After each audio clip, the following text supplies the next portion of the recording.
Hello!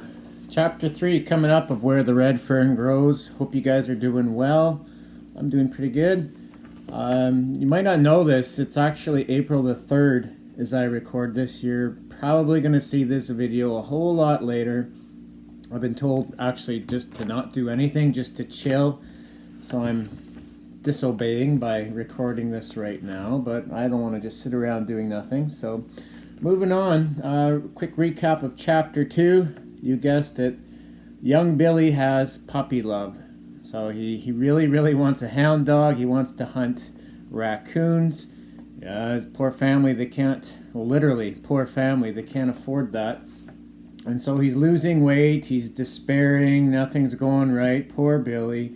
Feeling sorry for himself. And just as a point, he cried, I think, at least 3 times that chapter. And that's a theme, big theme of the book, crying and becoming a man. So here we go, Chapter 3, Where the Red Fern Grows. The dog-wanting disease never did leave me altogether. With the new work I was doing helping Papa, it was just kind of burned itself down and left a big sore in my heart. Every time I'd see a coon track down in our fields or along the riverbanks, the old sore would get all festered up and start hurting again. But just when I had given up all hope of ever owning a good hound, something wonderful happened. The good Lord figured I'd heard enough, and it was time to lend a helping hand. It all started one day while I was hoeing corn down in our field close to the river. Across the river, a party of fishermen had been camped for several days. I heard the old Maxwell car as it snorted and chugged its way out of the bottoms. I knew they were leaving. Throwing down my hoe, I ran down to the river and waded across at a place called the Shannon Ford, and I hurried to the campground. It was always a pleasure to prowl where fishermen had camped. I usually could find things, a fish line, or a forgotten fish pole. On one occasion, I found a beautiful knife stuck in the bark of a sycamore tree, forgotten by a careless fisherman. But on that day, I found the greatest of treasures. Think it's a dog? No. A sportsman magazine, discarded by the campers. It was a real treasure for a country boy. Because of that magazine, my entire life was changed. I sat down on an old sycamore log and started thumbing through the leaves. On the back pages of the magazine, I came to the for sale section. Dogs for sale. Every kind of dog. I read on and on. They had dogs I'd never heard of names I couldn't make out. Far down in the right-hand corner, I found an ad that took my breath away. In small letters, it read, Registered Red-Bone Coon Hound Pups, $25 each. The advertisement was from a kennel in Kentucky. I read it over and over. By the time I'd memorized the ad, I was seeing dogs, hearing dogs, even feeling them. The magazine was forgotten. I was lost in thought. The brain of an 11-year-old boy can dream some fantastic dreams. How wonderful it would be if I could have 2 of those pups. Every boy in the country but me had good hound there too. But $50? How could I ever get $50? I knew I couldn't expect help from Mama and Papa. I remembered a passage from the Bible my mother had read to us. God helps those who help themselves. I don't think that's actually in the Bible. I thought of the words. I mulled them over in my mind. I decided I'd ask God to help me. There on the banks of the Illinois River, in the cool shade of the tall white sycamores, I asked God to help me get 2 hound pups. It wasn't much of a prayer, but it did come right from the heart. When I left the campground of the fishermen, it was late. As I walked along, I could feel the hard bulge of the magazine jammed deep in the pocket of my overalls. The beautiful silence that follows the setting sun had settled over the river bottoms, and the coolness of the rich black soil felt good to my bare feet. It was the time of day when all furry things come to life.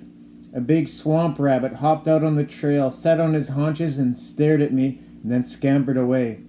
A mother gray squirrel ran out on the limb of a bur oak tree. She barked, a warning of the 4 furry balls behind her, and they melted from sight in the thick green. A silent gray shadow drifted down from the top of a tall sycamore, and there was a squeal and a beating of wings. I heard the tinkle of a bell in the distance ahead. I knew it was Daisy, our milk cow. I'd have to start her on the way home. I took the magazine from my pocket, and again I read the ad. Slowly a plan began to form. I'd save the money. I could sell stuff to the fishermen. Crawfish, minnows, fresh vegetables. In berry season, I could sell all the berries I could pick at my grandfather's store. I could trap in the winter. The more I planned, the more real it became. There was the way to get those pups, to save my money. I could almost feel the pups in my hands. I planned the little doghouse and where to put it. Collars I could make myself. Then the thought came, what could I name them? I tried name after name, voicing them out loud. None seemed to fit. Well, there was plenty of time for names. Right now, there was something more important. $50, a fabulous sum, a fortune. Far more money than I had ever seen. Somehow, some way, I was determined to have it. I had 23 cents. A dime I had earned running errands for my grandpa, and 13 cents a fisherman had given me for a can of worms. The next morning I went to the trash pile behind the barn. I was looking for a can, my bank. I picked up several, but they didn't seem to be what I wanted. Then I saw it, an old KC baking powder can. It was perfect, long and slender, with a good tight lid. I took it down to the creek and scrubbed it with sand until it was bright and new looking. I dropped the 23 cents in the can. The coins looked so small lying there on the shiny bottom, but to me it was a good start. With my finger, I tried to measure how full it would be with $50 in it. Next, I went to the barn and up in the loft. Far back over the hay and up under the eaves, I hid my can. I had a start toward making my dreams come true. 23 cents! I had a good bank, safe from the rats and from the rain and snow. All through that summer, I worked like a beaver in the small creek that wormed its way down through our fields. I caught crawfish with my bare hands. I trapped minnows with an old screen wire trap I made myself, baited with yellow cornbread from my mother's kitchen. These were sold to the fishermen, along with fresh vegetables and roasting ears.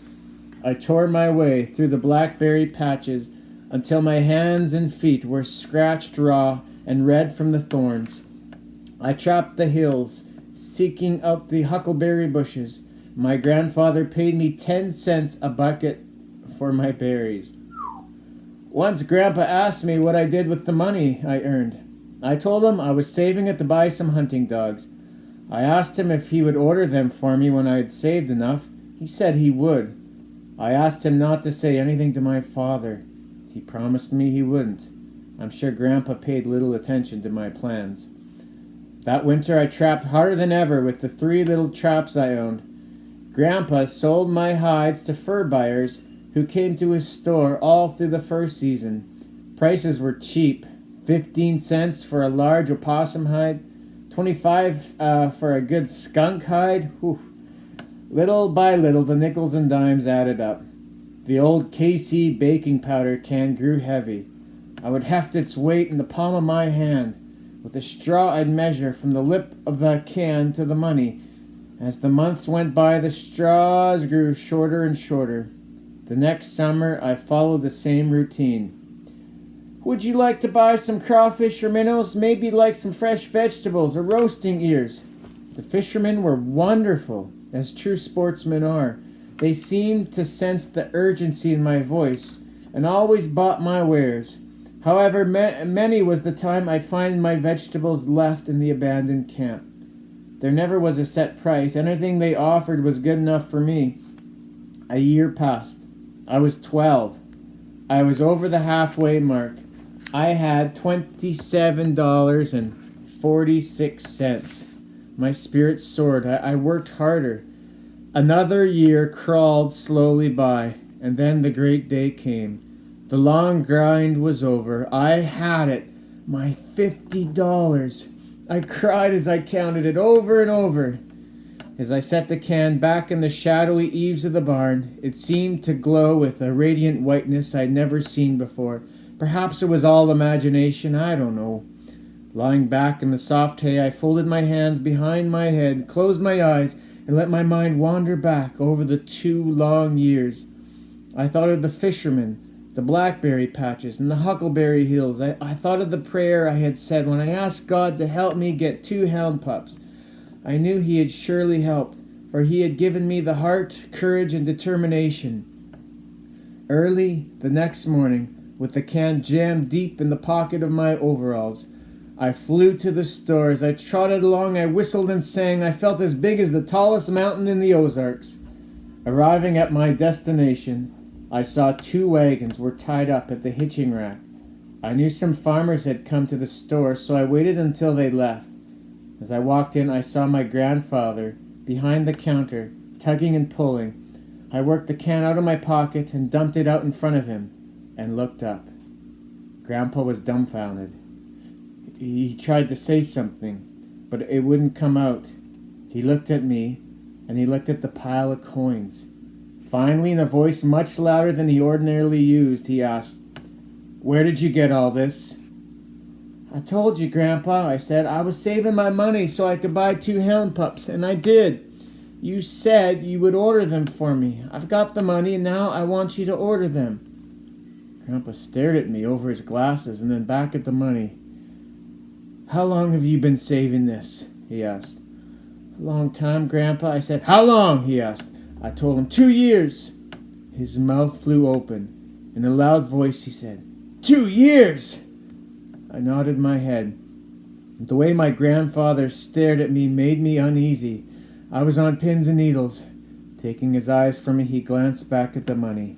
He saw the faded yellow piece of paper sticking out from the coins. He worked it out, asking as he did, "What's this?" I told him it was the ad, telling him where to order my dogs. He read it, turned it over, and glanced at the other side. I saw the astonishment leave his eyes, and the friendly old grandfather look come back. I felt much better. Dropping the paper back on the money, he turned, picked up an old turkey feather duster, and started dusting where there was no dust, and he kept glancing at me out of the corner of his eye as he walked slowly down to the other end of the store, dusting here and there. He put the duster down, came from behind the counter, and walked up to me. Laying a friendly old work-calloused hand on my head, he changed the conversation altogether, saying, "Son, you need a haircut." I told him I didn't mind. I didn't like my hair short. Flies and mosquitoes bothered me. He glanced down at my bare feet and asked, "How come your feet are cut and scratched like that?" I told him it was pretty tough picking blackberries barefoot. He nodded his head. It was too much for my grandfather. He turned and walked away. I saw the glasses come off, and the old red handkerchief come out, and I heard the good excuse of blowing his nose. He stood for several seconds with his back toward me. When he turned around, I noticed his eyes were moist. In a quavering voice, he said, "Well, son, it's your money, and you worked for it, and you worked hard. You got it honestly. You want some dogs? We're gonna get those dogs. Be darned." And that was as near as I ever came to hearing my grandfather curse, if you can call it cursing. And he walked over and picked up the ad again and asked, "Is this 2 years old too?" I nodded. "Well," he said, "the first thing we have to do is write this outfit. There may not even be a place like this in Kentucky anymore. After all, a lot of things can happen in 2 years. Seeing that I was worried, he said, "Now you go on home. I'll write to these kennels and I'll let you know when I get an answer. If we can't get the dogs there, we can't get them someplace, and I don't think, if I were you, I'd let my pa know anything about this right now. I happen to know he wants to buy that red mule from old man Potter." I told him I wouldn't, and turned to leave the store. As I reached the door, my grandfather said in a loud voice, "Say, it's been a long time since you had any candy, hasn't it?" I nodded my head. He asked, "How long?" I told him, "A long time." "Well," he said, We'll have to do something about that. And walking over behind the counter, he reached out and got a sack. I noticed it wasn't one of the nickel sacks. It was one of the quarter kind. My eyes never left my grandfather's hand. Time after time it dipped in, and out of the candy counter, peppermint sticks, jawbreakers, horehound, and gumdrops. The sack bulged, so did my eyes. Handing the sack to me, he said, "Here, first big coon you catch with those dogs, you can pay me back." I told him I would. On my way home, with a jawbreaker in one side of my mouth and a piece of horehound in the other, I skipped and hopped and making half an effort to try to whistle and sing, and I couldn't for the candy. I had the finest grandpa in the world, and I was the happiest boy in the world. I wanted to share my happiness with my sisters, but decided not to say anything about ordering the pups. Arriving home, I dumped the sack of candy out on my bed. 6 little hands helped themselves. I was well repaid by the love and adoration I saw in the wide blue eyes of my 3 little sisters. And that's the end of chapter 3.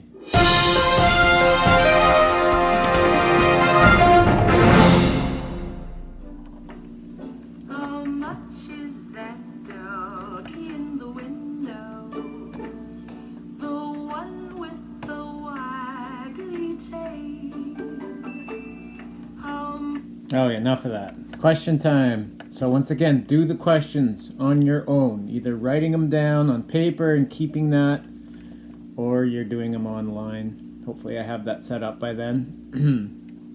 So do them. You've done them. Now you can listen to me talk about the questions and answers. And at the end I'll show you maybe a screenshot so you can just pause it and make sure you have everything right. That's the most important thing right now. Because it is hard to just listen to the story and get everything perfectly.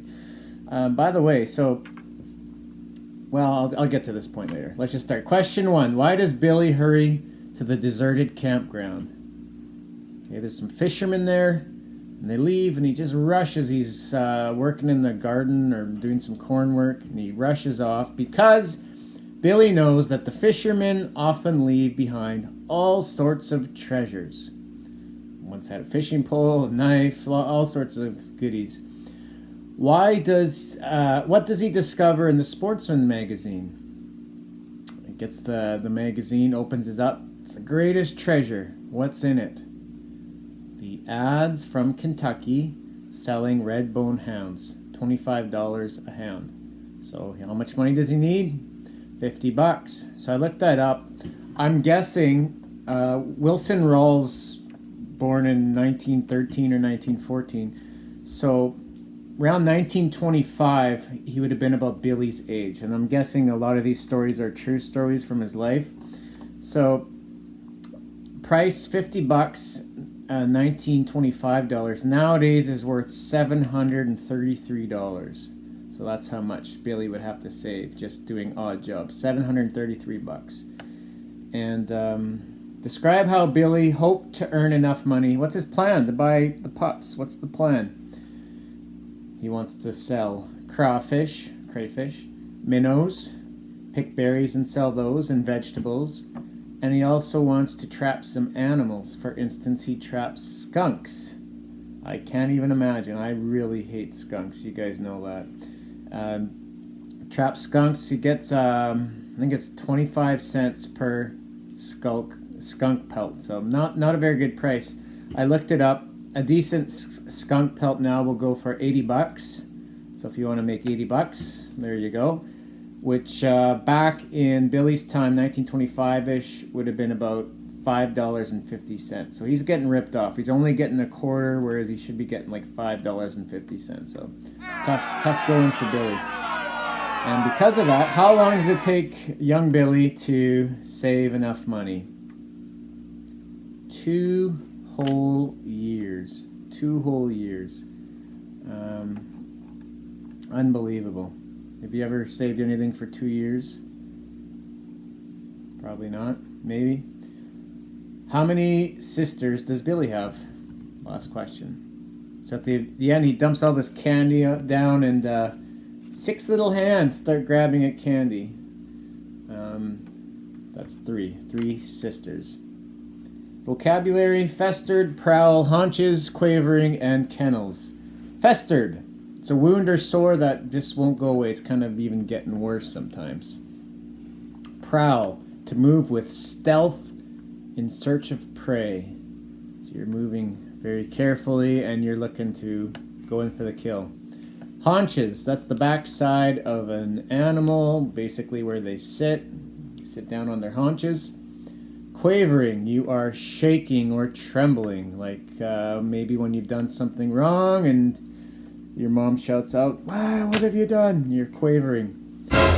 Kennels. Now, usually we think of a little dog kennel, place to store animals, little house for them. But in this context, in the story, it's actually talking about a breeding establishment for animals, where they breed animals, where they breed dogs.